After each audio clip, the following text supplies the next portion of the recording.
नमस्कार मित्रांनो, मेडिको कट्टामध्ये आपलं स्वागत आहे। मित्रांनो, उन्हाळ्यामध्ये आपल्या वातावरणातील हवामान हे उष्ण आणि दमट असते।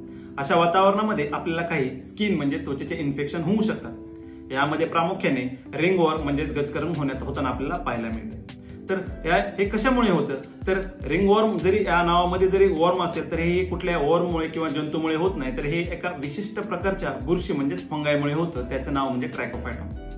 तर याची कारणे काय? तर याची कारणे म्हणजे जे व्यक्ती आपल्या शरीराची स्वच्छता किंवा हायजीन व्यवस्थित ठेवत नाहीत अशा व्यक्तींमध्ये आपल्याला गजकरण म्हणजे रिंगवर्म होताना पाहायला मिळते। तसेच ज्या व्यक्तींना जास्त प्रमाणात घाम येतो अशा व्यक्तींमध्ये आपल्याला हे होताना पाहायला मिळते। तसेच ट्रायकोफायटम ही बुरशी ही दमट आणि उष्ण वातावरणामध्ये जास्त प्रमाणात पसरते किंवा असे वातावरण अशा बुरशीसाठी पोषक असते। त्यामुळे जे व्यक्ती अशा वातावरणामध्ये जास्त प्रमाणात राहतात अशा व्यक्तींनाही हा रिंगवर्म किंवा गजकरण होण्याचा धोका असतो।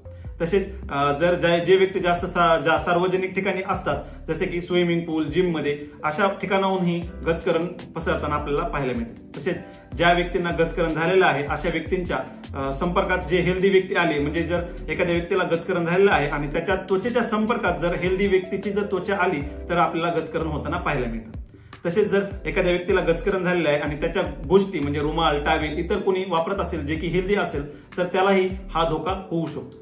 तर याची लक्षणे काय? तर याची लक्षणे म्हणजे आपल्याला जास्त प्रमाणात खाजवणे किंवा खाज सुटणे, तसेच आपल्याला लाल सर रॅशेस अंगावर येणे, तसेच त्वचा कोरडी पडणे आणि आपल्याला अंगावर लालसर छोटे छोटे फोड येणे हे याची लक्षणे आहेत। यावरील उपाययोजना काय? तर यावरील उपाययोजना म्हणजे आपण आपल्या शरीराची स्वच्छता म्हणजे हायजीन ही व्यवस्थित ठेवली पाहिजे।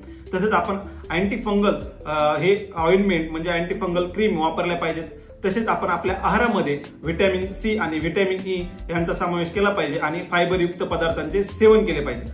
आणि तसेच सर्वात महत्त्वाचे म्हणजे एखाद्या व्यक्तीला जर गजकरण झालेला असेल किंवा रिंगवर्म झालेला असेल तर अशा व्यक्तींच्या संपर्कात जाताना आपण थोडी काळजी घेतली पाहिजे आणि आपण अशा व्यक्तींच्या गोष्टी वापरणे टाळले पाहिजे। मित्रांनो, माहिती आवडली असेल तर लाईक, शेअर आणि सबस्क्राईब करा। धन्यवाद।